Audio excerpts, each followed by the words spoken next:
హథీరాంజీ మఠం భూముల్ని ఆక్రమించుకుంటే ఎంతటి వారినైనా ఉపేక్షించేది లేదని మఠం ఫిట్ పర్సన్ రమేష్ నాయుడు అన్నారు. ముంబైలో ఉన్న భూముల్ని సైతం స్వాధీనం చేసుకునేందుకు ప్రయత్నాలు చేస్తున్నారంటున్న రమేష్ నాయుడుతో మా ప్రతినిధి రాజు ఫేస్ టు ఫేస్. ఉన్నటువంటి హథీరాంజీ మఠం భూములను ఆక్రమించుకొని కొందరు అక్రమ నిర్మాణాలు చేపట్టారని చెప్పేసి హథీరాంజీ మఠానికి సంబంధించినటువంటి అధికారులు ఇవాళ వేకుజామున వాటిని కూల్చివేయడం అనేది పొలిటికల్ టర్న్ తీసుకునింది. కొన్ని పొలిటికల్ పార్టీలన్నీ కూడా ఈ సంఘటనకు సంబంధించి తీవ్ర స్థాయిలో నిరసనలు వ్యక్తం చేస్తున్నటువంటి పరిస్థితి. మరి ఈ నేపథ్యంలోనే ఎక్కడైతే కూల్చారో ఆ ప్రాంతంలోనే కొంతమంది టెంట్ వేసుకుని అక్కడ నిరసన వ్యక్తం చేస్తుంటే మరికొంతమంది హథీరాంజీ మఠ్ కార్యాలయం దగ్గర ఆందోళన చేస్తూ ఉన్నటువంటి పరిస్థితి. అసలు హథీరాంజీ మఠంలో ఏం జరుగుతుంది, అసలు ఎందుకని ఆ ఆక్రమణ తొలగించాల్సి వచ్చింది అనే దాని మీద మనతో మాట్లాడేందుకు మఠానికి సంబంధించినటువంటి ఫిట్ పర్సన్ రమేష్ నాయుడు ఉన్నారు. మాట్లాడదాం. ఏంటి సార్ అసలు ఇష్యూ ఏంటి, ఎందుకు పేదలనే టార్గెట్ చేస్తున్నారు అనేటటువంటి అపవాదం మీకు ఎందుకు వస్తుంది? పేదలని ఏం టార్గెట్ చేయట్లేదండి. మా మఠం భూముల జోలికి ఎవరు వచ్చినా కానీ మేము ఊరుకునే పరిస్థితి లేదు. దానిలో పెద్దోళ్ళు ఉన్నా కానీ మేము ఆక్రమణ తొలగిస్తూ ఉంటాము. అది కేవలము మా యాక్షన్స్ని అడ్డుకోవటం కోసం క్రియేట్ చేసే ప్రాపగండా తప్పితే మాకు చట్టం ముందు అందరూ సమానమే. మేము ఒకరిని వదిలేయటము ఒకరిని వదలకుండా ఉండటం అలా ఏం లేదు. మఠం భూముల్లోకి వచ్చి అక్రమంగా నిర్మించే కట్టడాలను మేము కూల్చేస్తాము. తిరుపతి ప్రజానికానికి సామాన్య ప్రజానికానికి తెలియజేసేది ఏంటంటే, మీరు కష్టపడి సంపాదించిన డబ్బుని మఠం భూముల్లో ఇన్వెస్ట్ చేయొద్దు, అక్రమంగా ఇళ్ళు నిర్మించొద్దు, మేము వాటిని కూల్చేస్తాము. మీరు కష్టపడిన సంపాదించిన డబ్బును వృధాగా మీకు ఇబ్బంది కలుగుతుంది. కాబట్టి మఠం భూముల్ని కొనొద్దు. ఇక్కడ చాలా ల్యాండ్ మాఫియా ఉంది తిరుపతిలో. వాళ్ళు మఠం భూముల్ని వాళ్ళకి ఎటువంటి అధికారం లేకుండా స్టాంప్ పేపర్ల మీద పేదలకు అమ్మేస్తున్నారు. ఒక రకంగా ఆ భూమిని కొనుక్కొని, అంటే హక్కు లేని వాడికి డబ్బులు ఇచ్చి ఒక రకంగా నష్టపడుతున్నారు. వాళ్ళు ఈ భూమిలో కన్స్ట్రక్షన్ చేస్తున్నారు, మేము వాటిని కూల్చేస్తున్నాము. ఈ విధంగా రెండో రకంగా నష్టపోతున్నారు. కాబట్టి సామాన్య ప్రజలు మేము వినయపూర్వకంగా కోరుకుంటున్నాము, మీరు మఠం భూమి జోలికి రావద్దు, అక్రమార్కులకు మీరు అవకాశం కల్పించవద్దు. రిజిస్టర్డ్ డాక్యుమెంట్స్ ద్వారా కొనుగోలు చేసింది అయితే ఈ మధ్యకాలంలో లేదు. గతంలో మహంత్కు ముందు అప్పుడున్న కస్టోడియన్ అడ్మినిస్ట్రేటివ్ ఆఫీసర్ కాలంలో కొన్ని ల్యాండ్స్ వేలంపాట ద్వారా అమ్మిన మాట వాస్తవమే, కొన్ని ల్యాండ్స్ ప్రైవేట్ నెగోషియేషన్స్ ద్వారా అమ్మిన మాట వాస్తవమే. వేలంపాట ద్వారా అమ్మింది మాత్రం చట్ట ప్రకారం చెల్లుతుంది. ప్రైవేట్ నెగోషియేషన్స్ ద్వారా ఏదైతే భూములు అమ్మకాలు అవి జరిగినాయో వాటి మీద మేము రీసెంట్గా సుప్రీంకోర్టును కూడా ఆశ్రయించడం జరిగింది. సుప్రీంకోర్టు కూడా మఠం భూములను ఇష్టం వచ్చినట్లు అమ్మటాన్ని సమర్థించలేదు. సుప్రీంకోర్టు స్టేటస్కో ఇచ్చింది, ఇష్టారీతిని అమ్మిన భూములు చెల్లవని చెప్పేసి స్టేటస్కో ఇచ్చింది. కాబట్టి అలాంటి వాటిని కూడా మేము తిరిగి స్వాధీనపరచుకోవడానికి చర్యలు తీసుకుంటాము. ఈ విషయంలో చెప్పేది ఏంటంటే, పేదవాళ్ళు పెద్దవాళ్ళు అనే తారతమ్యాలు మేము చూపెట్టాము. మాకు అందరూ సమానమే. మేము మా మఠం భూములు జోలికి వస్తే మాత్రం మేము నిర్దాక్షిణ్యంగా కూల్చేస్తాము.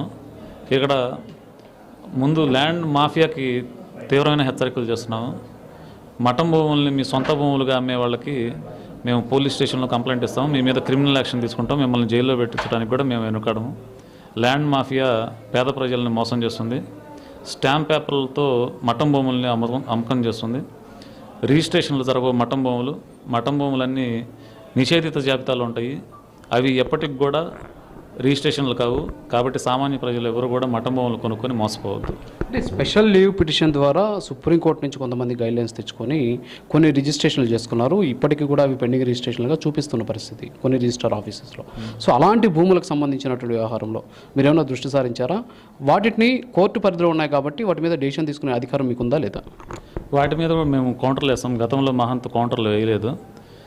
మేము కోర్టుకు వెళ్ళేసి ఆ ప్రొవిజనల్ రిజిస్ట్రేషన్ కూడా మళ్ళీ క్యాన్సిల్ చేసేటట్టు మేము చర్యలు తీసుకుంటాం. గతంలో కోర్టుకు వెళ్ళి వాళ్ళు ప్రొవిజనల్ రిజిస్ట్రేషన్ ఆర్డర్ తెచ్చుకున్నారు. ఆ విధంగా మళ్ళీ సబ్ రిజిస్టర్ ఆఫీస్లో కూడా రిజిస్ట్రేషన్ చేసి ప్రొవిజనల్ రిజిస్ట్రేషన్, అవి కంప్లీట్ రిజిస్ట్రేషన్ కాదు. అప్పుడు ఏంటంటే మహంత్ చూసి చూడనట్లు ఊరుకున్నారు. దానివల్ల ఇంకా అవి ఆ రిజిస్ట్రేషన్ అలానే, అంటే పర్మనెంట్ అవ్వదు, అలా ప్రొవిజనల్ రిజిస్ట్రేషన్ అలానే ఉంది. మేము కోర్టుల్లో కౌంటర్లు వేసి వాటన్నిటిని ప్రొవిజనల్ రిజిస్ట్రేషన్గా వచ్చిన ఆర్డర్లు మొత్తం ఇంటీరియం ఆర్డర్స్ వాటన్నిటిని క్యాన్సిల్ చేయిస్తాము. వన్స్ డాక్యుమెంట్ క్యాన్సిల్ అయిపోయిన తర్వాత మేము ల్యాండ్లో పొజిషన్ కూడా వెళ్ళిపోతాం. అంటే ప్రైవేట్ నెగోషియేషన్ ద్వారానే తిరుపతిలో ఉన్నటువంటి దాదాపు సింహభాగం భూముల్ని విక్రయించినటువంటి సందర్భాలు ఉన్నాయి.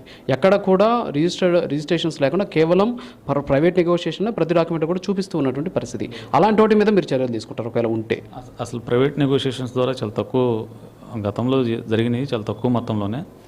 వాటి మీదే మొన్న రీసెంట్గా మేము సుప్రీంకోర్టుకి వెళ్ళాము.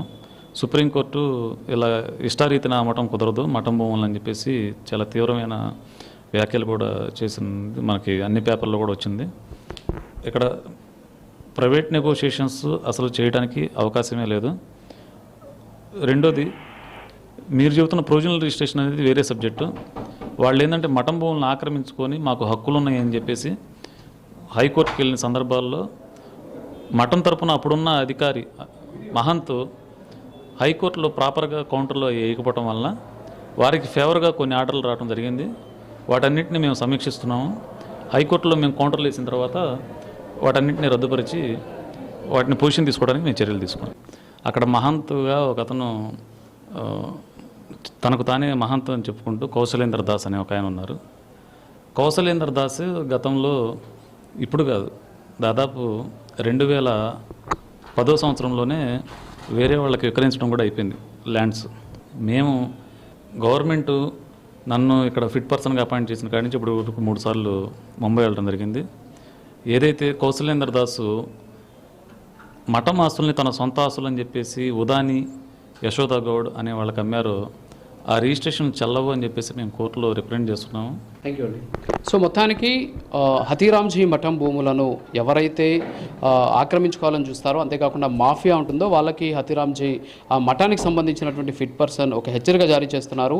ఈ భూములన్నీ కూడా మఠానికి సంబంధించినటువంటి భూములు కాబట్టి వీటిని కొనడం నేరం, అలాగే అమ్మడం కూడా నేరం అని చెప్పేసి ఆయన చెప్పినటువంటి పరిస్థితి. ప్రస్తుతం తిరుపతిలో ఇప్పటి వరకు ఆక్రమించుకున్నటువంటి భూములకు సంబంధించినటువంటి ఆ భూ స్వభావాన్ని బట్టి చర్యలు తీసుకుంటామని చెప్పేసి కూడా ఆయన చెబుతూ ఉన్నటువంటి పరిస్థితి. కెమెరా పర్సన్ అరుణ్తో రాజు, ప్రైమ్ న్యూస్ తిరుపతి.